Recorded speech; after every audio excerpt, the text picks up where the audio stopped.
সাবেক আইজিপি বেনজির ইস্যুতে নতুন চমক। দেশ ছেড়েছেন জানেন না স্বরাষ্ট্রমন্ত্রী। সব ব্যাংক অ্যাকাউন্ট খালি বিক্রি করেছেন ভাটারার 7তলা বাড়ি, দুবাইয়ের অ্যাপার্টমেন্টও। দুদকের ডাকে সাড়া না দিলে ব্যবস্থার হুঁশিয়ারি।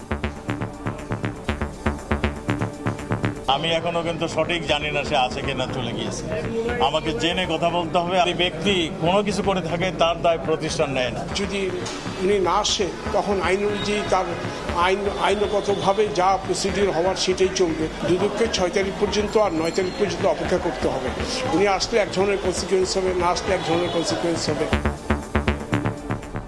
দেখছিলেন প্রধান শিরোনাম। দুপুরের সময় সঙ্গে আছে আমি আফরোজা মৌটুসী। এবার অন্যান্য শীর্ষ সংবাদ। পদ্মা সেতু প্রকল্পের সরকারি জমি ব্যক্তিগত দেখিয়ে 7 কোটি টাকা লোপাট। জ্যেষ্ঠ সহকারী সচিবের বিরুদ্ধে প্রমাণ মিললেও 3 বছর পদাবনতির বিস্ময়কর শাস্তি।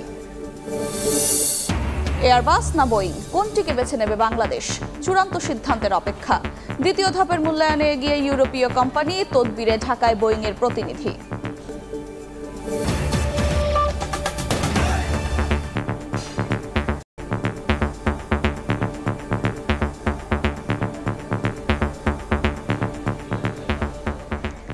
সাবেক আইজিপি বেনজির আহমেদ এবার দেখালেন নতুন চমক। সম্পত্তি জব্দের নির্দেশের আগেই সব বেচে দিয়ে গত 4 মে ঢাকা ছাড়েন তিনি। যাওয়ার আগেই নিজের ও পরিবারের সদস্যদের নামে থাকা ব্যাংক অ্যাকাউন্ট থেকে তুলে নিয়েছেন টাকা। বিক্রিও করেছেন ভাটারার বহুতল ভবন ও দুবাইয়ের একটি অ্যাপার্টমেন্ট। এদিকে দুদকের ডাকে সাড়া না দিলে আইনগত ব্যবস্থা নেওয়ার হুঁশিয়ারি দিয়েছেন আইনজীবী।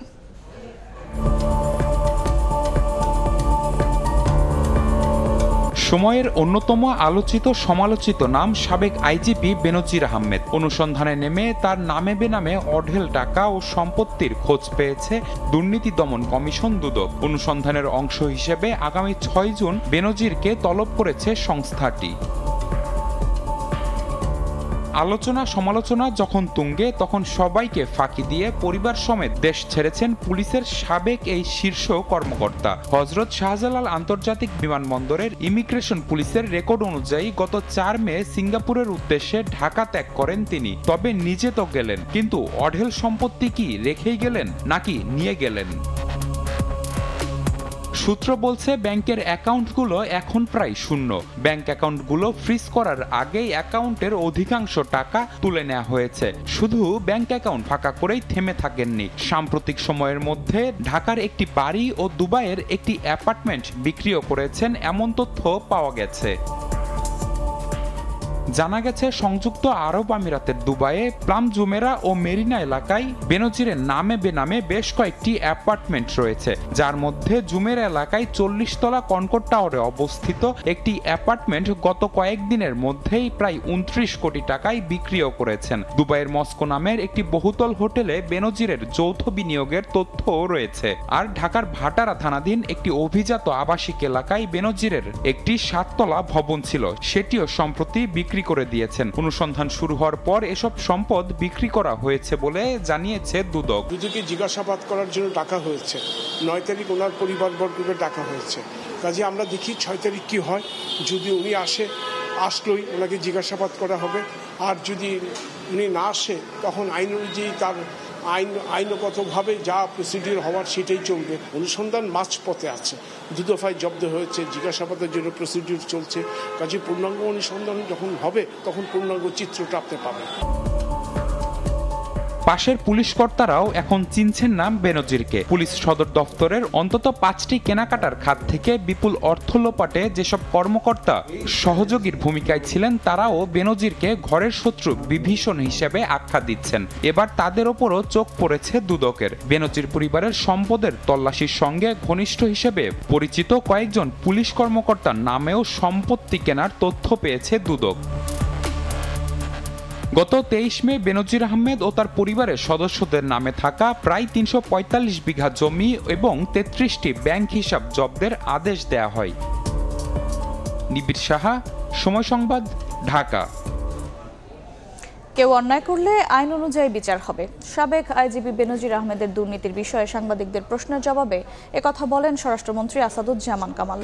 বলেন, ব্যক্তি কোনো অপরাধ করলে তার দায় পুলিশ বাহিনী নেবে না।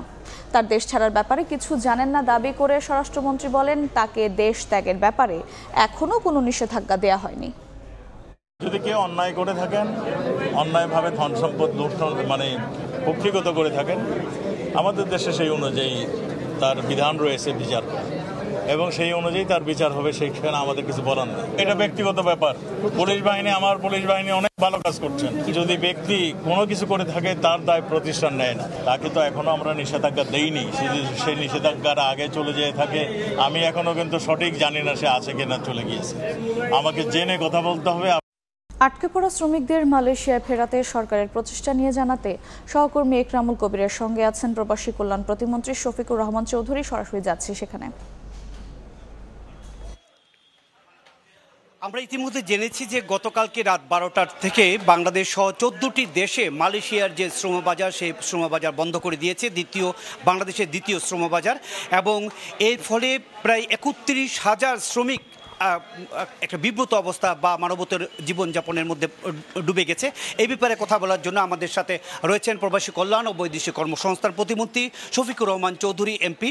আমি আপনার কাছ থেকে জানতে চাইব, এই যে 31,000 বাংলাদেশি আটকে পড়েছেন এবং এই যেতে পারেন এই মালয়েশিয়া, এই ব্যাপারে আপনারা কী পদক্ষেপ নিচ্ছেন এবং যাদের কারণে, যেই সমস্ত এজেন্সির কারণে এই সমস্যাটা হলো, তাদের বিরুদ্ধে কী ব্যবস্থা নিচ্ছেন? ধন্যবাদ। সর্বপ্রথম আমি আল্লাহ রাব্বুল আলামিনের লাখ লাখ শুকরিয়া আদায় করি এবং মাননীয় প্রধানমন্ত্রীর প্রতি কৃতজ্ঞতা প্রকাশ করি। মালয়েশিয়ার সাথে আমাদের 14টি দেশ, বাংলাদেশ সহ 14টি দেশের যে সমঝোতা স্বাক্ষর হয়েছিল, একটা কৌটা ভিত্তিক আমাদের যে কৌটা ছিল, সেই কৌটা পূরণের লক্ষ্যে আমাদের মন্ত্রণালয় কাজ করে যাচ্ছে এবং যে সমস্ত রিক্রুটিং এজেন্টরা আছে তাদের সাথে আমরা বসেছি। রিক্রুটিং এজেন্টদের যে সংগঠন বায়রা, সেই বায়রার সাথে আমরা বারবার বসেছি, আলাপ আলোচনা করেছি এবং এই গত মাসের 15 তারিখে আমি লাস্ট মিটিং করে বলেছি যে তাদের ফাইনাল লিস্ট করার জন্য, লিস্ট দেওয়ার জন্য কতজন বাকি রয়েছে, কিভাবে কি যাবে না যাবে, ভিসার জন্য কতজন বাকি, কি এইগুলা লিস্ট দাখিল করার জন্য। কিন্তু তারা সেগুলা লিস্ট তৈরিও করে নাই, দেয়ও নাই, যে কারণে 11th আওয়ারে আমাদের মন্ত্রণালয়কে বলেছে যে আমাদের কর্মীরা রেডি, আমরা তো ফ্লাইট পাইতেছি না, এই না সেই না। যে কারণে আমি মাননীয় বিমানমন্ত্রী, বিমানের এমডি, এরপরে সিভিল এভিয়েশনের চেয়ারম্যান সহ আমাদের মন্ত্রণালয়ের পক্ষ থেকে যোগাযোগ করা হয়েছে। আমি নিজে ব্যক্তিগতভাবে যোগাযোগ করেছি, যে কারণে 22-23টি ফ্লাইট, বিশেষ ফ্লাইট দেওয়া হয়েছে। রেগুলার ফ্লাইট তো আছে, দেওয়া হয়েছে বিশেষ ফ্লাইট 22টি। দেওয়ার পরে গিয়া এর পরেও শেষ হয় নাই। এই যে মানুষ ভোগান্তির সৃষ্টি হয়েছে, ভোগান্তির শিকার হয়েছে, যারা ভোগান্তির শিকার করেছেন, যারা এই ভোগান্তির সৃষ্টির পিছনে যারা দায়ী, তাদের ব্যাপারে আমরা তদন্ত কমিটি করব। যারা তদন্তে বাড়িয়ে আসবে দোষী, তাদেরকে আইনানুগ শাস্তির ব্যবস্থা করা হবে। তাদেরকে যারা এখনো যেতে পারে না, যে 31,000 মানুষ, প্রায় প্রত্যেকে প্রায় 4 লাখ 5 লাখ টাকা খরচ করে বা অনেক টাকা খরচ করে তারা জমি জমা বিক্রি করে আটকে গেল, তাদের কি ব্যবস্থা করবেন তাদের জন্য? না, তাদের টাকার ব্যাপারে আমরা জানি না। আমাদের সরকারের পক্ষ থেকে সরকারিভাবে হলো গিয়ে 78,900 কত টাকা, সেটা বেসরকারিভাবে কে কত দিয়েছে সেটা আমার জানা নেই। এর পরেও যারা ভোগান্তির শিকার হয়েছেন তাদের ব্যাপারে আমাদের সরকার অত্যন্ত আন্তরিক এবং তাদের ব্যাপারে আমরা তাদের দরখাস্ত আসলে পরে আমরা যারা এটার জন্য দায়ী তাদেরকে আমরা দোষী সাব্যস্ত হলে পরে এই দোষীদের কাছ থেকেই এই ব্যবস্থা গ্রহণ করব। আমাদের এই যে আপনি আগে জানতেন যে মালয়েশিয়ার শ্রমবাজার বন্ধ হয়ে যাবে, এই মালয়েশিয়ার শ্রমবাজার আবার রিনিউ না করে আরও 3টি নতুন দেশের সাথে শ্রমবাজারের আমরা এগ্রিমেন্ট বাংলাদেশ করলো, আপনি কেন এগ্রিমেন্ট করতে গেলেন? না, সেটা তো আমাদের শ্রমবাজার তো সারা বিশ্বের 176টি দেশে আমাদের শ্রমিকরা যাচ্ছে, কর্মসংস্থানের ব্যবস্থা হয়েছে। আমাদের শুধু নন স্কিল শ্রমিক নয়, skill, semi skill, professional, doctor, engineer, nurse, শিক্ষক, প্রত্যেক স্তরের মানুষ বিদেশে যাইতেছে এবং আমরা প্রেরণ করতে সক্ষম হচ্ছি যোগ্যতা অনুসারে। যে দেশে যে ধরনের চাহিদা আছে সেই চাহিদা মোতাবেক আমরা কর্মী প্রেরণ করতেছি। সেক্ষেত্রে মালয়েশিয়ার সাথে কথা বলে আবার রিনিউ করার কোনো ব্যবস্থা করছেন? মালয়েশিয়ার সরকারের কাছে আমরা মন্ত্রণালয়ের পক্ষ থেকে আমরা চিঠি দিয়েছি এটা টাইম বৃদ্ধি করার জন্য। আমরা এখনও কোনো উত্তর পাই নাই। আশা করি আমাদের এমবেসি সহ আমাদের মন্ত্রণালয়ের পক্ষ থেকে আমরা যোগাযোগ করব, উত্তর পেলে পরে আমরা নিশ্চয় ব্যবস্থা করার জন্য যারা ক্ষতিগ্রস্ত হয়েছে সেই ক্ষতিগ্রস্তদের পক্ষে আমরা আছি। মাননীয় প্রধানমন্ত্রীর নির্দেশ মোতাবেক আমরা কাজ করে যাচ্ছি। ইনশাল্লাহ সকল সমস্যার সমাধানের লক্ষ্যে আমরা কাজ করব। ধন্যবাদ। শুনছিলেন প্রবাসী কল্যাণ ও বৈদেশিক কর্মসংস্থান প্রতিমন্ত্রী বলছেন যে মালয়েশিয়া যে ৩১,০০০ মানুষ যেতে পারেন না তাদের বিরুদ্ধে ব্যবস্থা করার ব্যাপারে সরকারের পক্ষ থেকে বিভিন্ন পদক্ষেপ নেওয়া হচ্ছে। এই ছিল আমার প্রতিমন্ত্রীর সাথে সর্বশেষ। আটকা পড়া শ্রমিকদের মালয়েশিয়ায় ফেরাতে সরকারের প্রচেষ্টা নিয়ে জানতে আমরা সরাসরি যুক্ত ছিলাম প্রবাসী কল্যাণ প্রতিমন্ত্রী শফিকুর রহমান চৌধুরীর সঙ্গে। এ যেন মহাপাপের নামমাত্র শাস্তি। সরকারি জমি ব্যক্তিগত দেখিয়ে ক্ষতিপূরণ বাবদ 7,35,00,000 টাকা হাতিয়ে নিয়েছেন জ্যেষ্ঠ সহকারী সচিব প্রমথ রঞ্জন ঘটক। এমন কাণ্ড ঘটিয়েছেন, তাও আবার পদ্মা সেতু প্রকল্পে। বিস্ময়কর হলো, গুরুতর এই অপরাধ প্রমাণিত হওয়ার পরও 3 বছরের জন্য পদোন্নতির শাস্তি দিয়ে দায় সেরেছে জনপ্রশাসন মন্ত্রণালয়। সুমন আহমেদের ছবিতে আতিকুর রহমান তমালের রিপোর্ট। স্বাধীনতার পর বাংলাদেশের জাতীয় অর্জন কি কি? এমন প্রশ্নের উত্তরে নিশ্চয়ই শুরুর দিকেই থাকবে পদ্মা সেতুর নাম। দেশি বিদেশি ষড়যন্ত্র, কল্পিত অভিযোগ তুলে বিশ্বব্যাংকের সরে যাওয়ার পরও স্বপ্ন সেতুর সংযোগ ঘটে নিজেদের টাকায়। তাই পদ্মা সেতু শুধু একটি অবকাঠামো নয়, এটি বাঙালির হার নামানোর প্রতীক বটে। অহংকারের সেই প্রকল্পের জমি অধিগ্রহণ নিয়ে দুর্নীতির প্রমাণ পেয়েছে জনপ্রশাসন মন্ত্রণালয়। জনপ্রশাসন মন্ত্রণালয়ে তদন্ত রিপোর্ট বলছে, পদ্মা সেতু প্রকল্পের জন্য মাদারীপুরের শিবচর উপজেলার মাগুরখণ্ডে বেশ কিছু জমি অধিগ্রহণ করা হয়। 2020 সালের জুন থেকে 21 জুন পর্যন্ত মাদারীপুরের ভূমি অধিগ্রহণ কর্মকর্তা ছিলেন প্রমথ রঞ্জন ঘটক। তিনি জেলা প্রশাসকের মৌখিক নির্দেশ অমান্য করে সেই এলাকার খাস জমিকে অধিগ্রহণ দেখিয়ে 5 জনের নামে 7,35,00,000 টাকার চেক ইস্যু করেন। শুধু তাই নয়, ইস্যুকৃত চেকগুলোর ক্ষমতাপত্র সম্পাদন 2021-এর 11 জুলাই হলেও এই কর্মকর্তা পেছনের তারিখ দেখিয়ে চেকগুলো স্বাক্ষর করেন, কারণ মাদারীপুরে তার শেষ কর্মদিবস ছিল ওই বছরের জুন পর্যন্ত। অপকর্মের শাস্তি হিসাবে আগামী 3 বছরের জন্য প্রমথ রঞ্জন ঘটককে জ্যেষ্ঠ সহকারী সচিব থেকে পদাবনতি করে সহকারী সচিব করেছে জনপ্রশাসন মন্ত্রণালয়। শাস্তির কারণে 6ষ্ঠ গ্রেডে থাকা এই কর্মকর্তা 9ম গ্রেডের বেতন ভাতা পাবেন, তবে 3 বছর পর আবার বহাল হবেন আগের পদেই। শাস্তির এমন উদাহরণ রীতিমতো অবাক করার মতো। বর্তমানে জাতীয় মুক্তিযোদ্ধা কাউন্সিল জামুকায় সহকারী পরিচালক পদে আছেন এই কর্মকর্তা। অন্তত 2 সপ্তাহ ধরে দফায় দফায় যোগাযোগের চেষ্টা করা হলেও দেখা দেননি তিনি।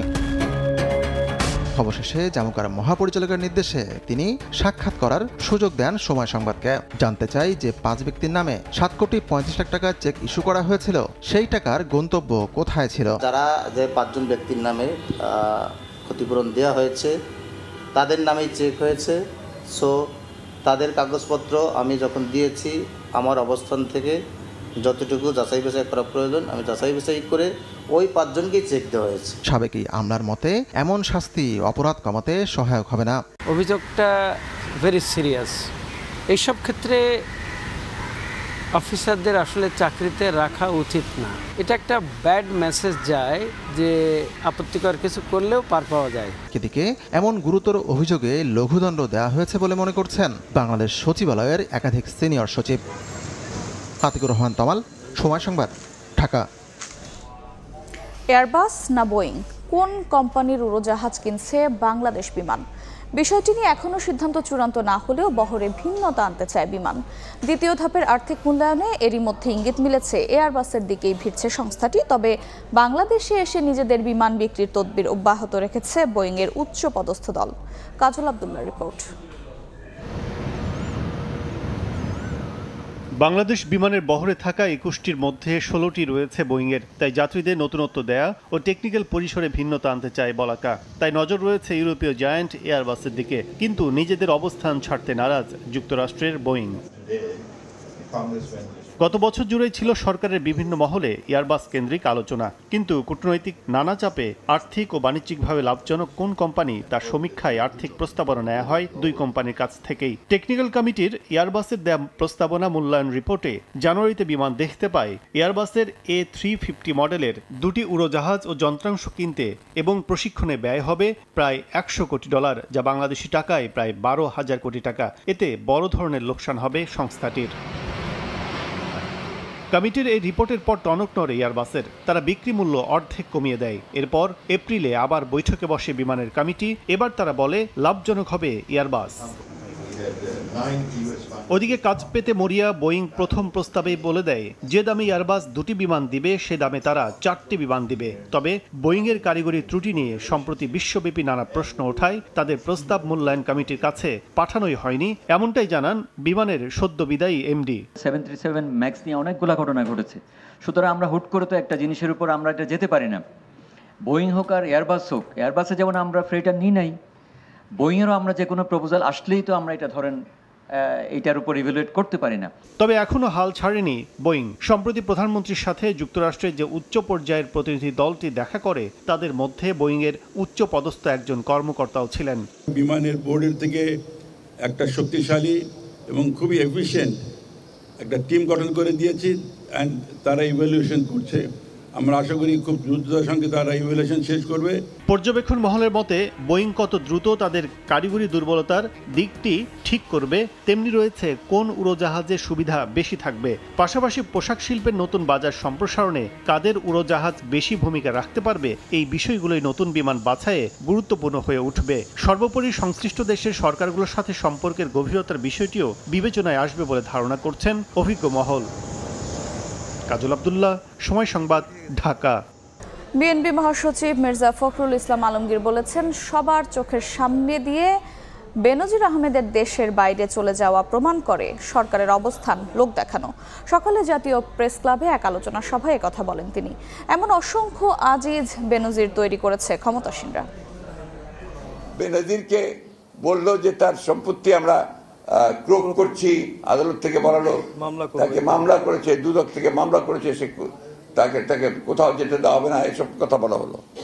তো সে 4 তারিখে সপরিবারে একেবারে এয়ারলাইন্সের নামটাও দিয়েছে, সিঙ্গাপুর এয়ারলাইন্সে এসে চলে গেল সকলের চোখের নাকৃতির পক্ষ দিয়ে। তাহলে এই যে কথা বলছেন যে কেউ ভাত ছাড় পাবে না, আমরা সবাইকে বিচার করি, সবাই, এটা কি আপনার মানুষকে আহম্মক মনে করেছেন? বাংলাদেশের মানুষ এরকম অসংখ্য আজিজ আর বেনজির তারা তৈরি করেছে। আজকে আমাদেরকে সবসময় মনে রাখতে হবে এরা বাংলাদেশটাকে একটা লুটের সাম্রাজ্যে পরিণত করেছে। বিএনপি গণতন্ত্রে বিশ্বাস করে না বলেই নির্বাচনে আসে না, এমন মন্তব্য করেছেন আওয়ামী লীগের সভাপতিমণ্ডলীর সদস্য অ্যাডভোকেট কামরুল ইসলাম এমপি। সকালে কেরানীগঞ্জের ঘাটারচরে আয়োজিত এক স্মরণ সভায় বক্তব্য দেন তিনি। কামরুল ইসলাম বলেন, শেখ হাসিনার নেতৃত্বে বাংলাদেশ সব ক্ষেত্রে এগিয়ে যাচ্ছে। 2041 সালের মধ্যে স্মার্ট বাংলাদেশ বাস্তবায়ন হবে। দেশের এই উন্নয়নের পথে বাধা সৃষ্টি করছে বিএনপি জামায়াত। গুজব ছড়িয়ে বিএনপি মানুষকে বিভ্রান্ত করে উল্লেখ করে কামরুল ইসলাম দেশ ও জাতির শত্রুদের বিরুদ্ধে রুখে দাঁড়াতে সবাইকে আহ্বান জানান। আমাদের উন্নয়নের ক্ষেত্রে সবচেয়ে বড় বাধা প্রতিবন্ধকতা সৃষ্টি করে ওই অপশক্তি 71-এর ঘাতকদের দল বিএনপি জামাত। সরকারের বিরুদ্ধে অবস্থানের পাশাপাশি তারা দেশের বিরুদ্ধে তারা অবস্থান গ্রহণ করে। গণতান্ত্রিক দল নির্বাচনের পক্ষে থাকবে, নির্বাচনে অংশগ্রহণ করবে, গণতান্ত্রিক যাত্রায় সব যাত্রায় তারা শরীক থাকবে, এটাই কথা। এটা গণতন্ত্রে বিশ্বাস করে বলে নির্বাচনে আসে না। চট্টগ্রামের শিপ ব্রেকিং ইয়ার্ডগুলো গ্রিন ইয়ার্ডে পরিণত হওয়ায় কাটার জন্য জাহাজ পাঠাতে আগ্রহী হচ্ছেন বিদেশি জাহাজ মালিকরা। এতে সৃষ্টি হবে নতুন কর্মসংস্থান। ইয়ার্ড পরিদর্শন করে সন্তুষ্টির কথা জানিয়েছেন জাতিসংঘের শিপিং সংক্রান্ত সর্বোচ্চ সংস্থা IMOর মহাসচিব। নূরজামাল আতিকের ক্যামেরায় শফিকুল আলমের প্রতিবেদন। বঙ্গোপসাগর উপকূলে 60-এর দশকে গড়ে ওঠা শিপ ব্রেকিং ইয়ার্ড থেকে বছরে রাজস্ব আদায় 1200 থেকে 1500 কোটি টাকা। 60 থেকে 70,000 মানুষের কর্মসংস্থানের পাশাপাশি দেশের 350 ছোট বড় স্টিল রিলোলিং মিলের স্ক্র্যাপ বা কাঁচামালের যোগান দেয় এই শিল্প। শিপ রিসাইক্লিং ইয়ার্ডের সুরক্ষা ও নিরাপত্তা নিশ্চিতে শুক্রবার বিকেলে চট্টগ্রামের সীতাকুণ্ড উপকূলের নন গ্রিন ক্রিস্টাল শিপার্স লিমিটেড পরিদর্শন করেন IMO মহাসচিব। Now at IMO we will continue to support countries like Bangladesh, in particularly with the SenseRec project that we have. আন্তর্জাতিক হংকং কনভেনশন অনুযায়ী 2025 সালের মধ্যে সবগুলো ইয়ার্ড গ্রিন করার কথা। তবে ইয়ার্ড মালিকরা জানান আর্থিক সংকটের কারণে 2030 সালের আগে পুরোপুরি গ্রিন করা সম্ভব নয়। এখন তো 10-12টা প্রসেসিং আছে, আমরা একটা টাইম বাড়ার জন্য একটা পিটিশন দিছি, আশা করি ওরা প্রসেসিং আছে, আশা করি 25 সালের মধ্যে অনেক হয়ে যাবে। ইয়ার্ড হিসেবে আমরা কনভার্ট করতে যাই, এটার প্রায় 40 থেকে 50 কোটি টাকা ব্যয় হয়। তো অনেকের পক্ষে অ্যাট এ টাইম এতগুলো টাকা ইনভেস্ট করা পসিবল নাও হইতে পারে, এটা একটা বিগ চ্যালেঞ্জ। বিশ্বের 30 থেকে 35% জাহাজ ভাঙা হয় চট্টগ্রামের 150 মতো শিপ রিসাইক্লিং ইয়ার্ডে। 60-এর দশকে আটকা পড়া গ্রিকের একটি জাহাজ ভাঙ্গার মাধ্যমে শুরু করে এই জাহাজ ভাঙ্গা শিল্পের যাত্রা। যদিও শ্রমিকদের নিরাপত্তা এবং পরিবেশ নিয়ে ছিল বহির্বিশ্বে নানা সমালোচনা, তারপরও সব সমালোচনাকে পেছনে ফেলে দেশের অর্থনীতি ও কর্মসংস্থান সৃষ্টিতে গুরুত্বপূর্ণ অবদান রাখছে এই জাহাজ ভাঙ্গা শিল্প। শফিকুল আলম, সময় সংবাদ, চট্টগ্রাম। অবশেষে দীর্ঘ অপেক্ষার অবসান হলো। খুলনা মোংলা নতুন রেলপথে যাত্রীবাহী ট্রেন চলাচল শুরু হলো। সপ্তাহে 6 দিন একটি করে রেল চলবে এই রুটে। সকাল 10টার পর বেনাপোল স্টেশন থেকে 549 জন যাত্রী নিয়ে ছেড়ে যায় বেতনা এক্সপ্রেস ট্রেনটি। এরপর খুলনার নবনির্মিত ফুলতলা স্টেশনে যাত্রা বিরতি শেষে পুনরায় যাত্রী নিয়ে মোংলা স্টেশনে পৌঁছায়। রেলপথটি চালু হওয়ায় উচ্ছ্বসিত ওই রুটের যাতায়াতকারীরা। ভারত সরকারের ঋণ সহায়তা চুক্তির আওতায় 2010 সালে খুলনা মোংলা রেলপথের কাজ শুরু হয়।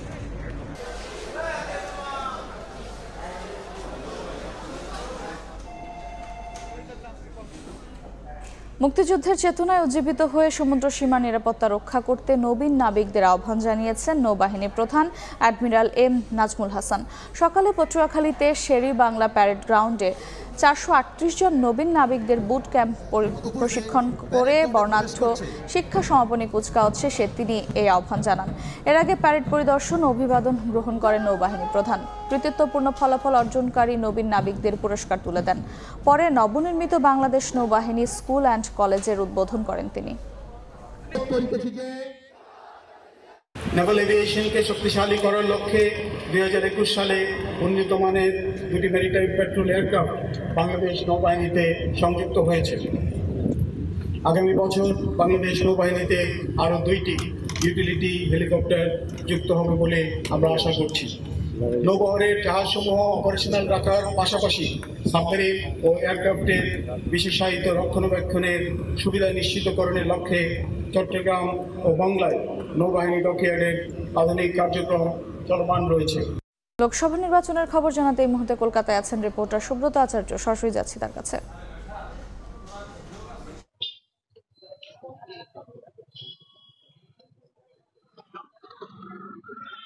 ভোট উৎসবের 7 দফার শেষ দফা এখন সকাল 7টা থেকে ভোট শুরু হয়েছে। আমি কলকাতাতে কয়েকটা ভোট কেন্দ্রে ঘুরে বেরিয়েছি এবং আমি এখন কলকাতার বাইরে দমদম লোকসভা আসনে। আমার সামনে একটি ভোট কেন্দ্র নাটাগড় শশীমুখী স্কুল। এখানে আমরা সকালবেলা দেখেছি, যেরকম ভাবে এসে দেখেছিলাম 2 ঘন্টা আগে দীর্ঘ লাইন, ঠিক এখনো কিন্তু একই রকম দীর্ঘ লাইনে দাঁড়িয়ে কিন্তু গণতান্ত্রিক অধিকার প্রয়োগ করছেন। আর এর মধ্যে জানিয়ে রাখি, সকাল 7টা থেকে দুপুর 1টা পর্যন্ত ভোট পড়েছে সার্বিকভাবে ভারতের সার্বিকভাবে 40% এবং পশ্চিমবঙ্গে 9টি কেন্দ্রে ভোট পড়েছে 45%। জানেন যে প্রতিকূল আবহাওয়া রয়েছে, একটু গরম এবং অস্বস্তিকর একটা আবহাওয়া রয়েছে। এই আবহাওয়া উপেক্ষা করেই কিন্তু গণতান্ত্রিক অধিকার ভোটাররা প্রয়োগ করছেন এবং আজকে কিন্তু পশ্চিমবঙ্গের 9টি সংসদীয় আসনে ভোট হবে। কলকাতা, উত্তর কলকাতা, উত্তর এবং দক্ষিণ 24 পরগনার বেশ কয়েকটি গুরুত্বপূর্ণ আসনে ভোট হবে। আপনি জানেন যে আজকের এই ভোটের যে গতিমুখ, উত্তরপ্রদেশের বারাণসী যেরকম ভাবে রয়েছে, হিমাচল প্রদেশের টসিংগং সেখানে 15,000 ফিট ওপরে একটি ভোট কেন্দ্র রয়েছে। 62 জন ভোটার সেখানে ভোটাধিকার প্রয়োগ করবেন। আর একই সঙ্গে কলকাতার অদূরে দক্ষিণ 24 পরগনার ডায়মন্ড হারবার, যেখান থেকে লড়ছেন তৃণমূল কংগ্রেসের second in command Abhishek Bandyopadhyay. আপনি জানেন যে শুধুমাত্র ভোট প্রার্থীদের ক্ষেত্রে নয়, আজকে কিন্তু হেভিওয়েট নেতা নেত্রীরাও ভোট দিচ্ছেন। যেমন পশ্চিমবঙ্গের মুখ্যমন্ত্রী মমতা বন্দ্যোপাধ্যায় কিছুক্ষণ বাদে দক্ষিণ কলকাতার একটি ভোট গ্রহণ কেন্দ্রে ভোট দেবেন। কিছুক্ষণ আগে তৃণমূল কংগ্রেসের second in command Abhishek Bandyopadhyay vote দিয়েছেন। আমরা দেখেছি যে উত্তরপ্রদেশের মুখ্যমন্ত্রী যোগী আদিত্যনাথ তিনি ভোট দিয়েছেন।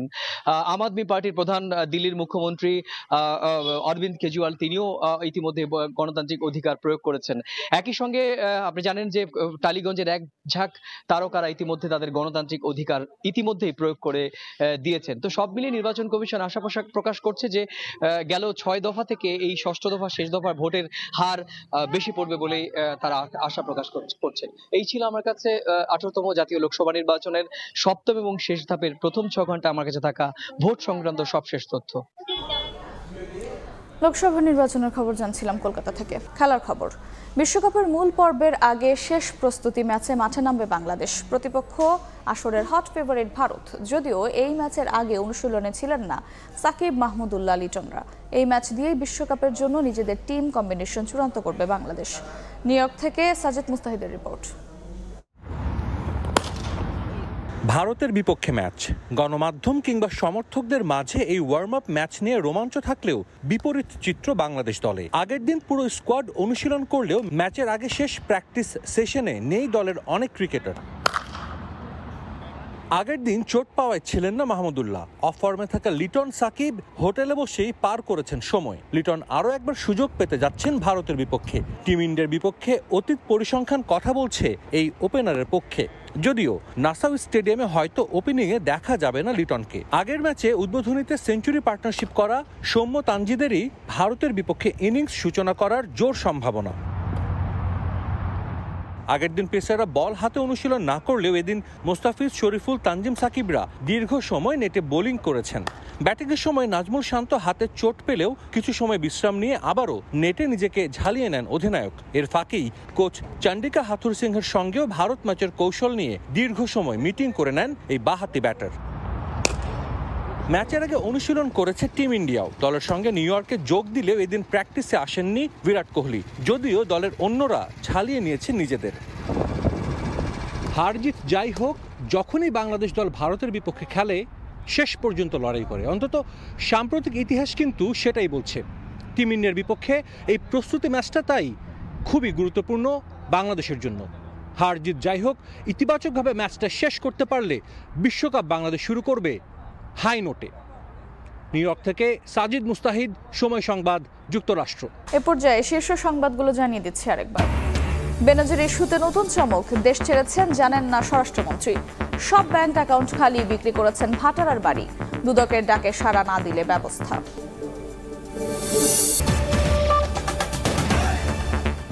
এই ছিল দুপুরের সময়। এরপর বিভাগীয় সময় সঙ্গে থাকবেন ছোঁয়া খন্দকার। ধন্যবাদ মৌটুসী। বিভাগীয় সময় নিয়ে ফিরছি কিছুক্ষণ পর, সঙ্গেই থাকুন সময়ের।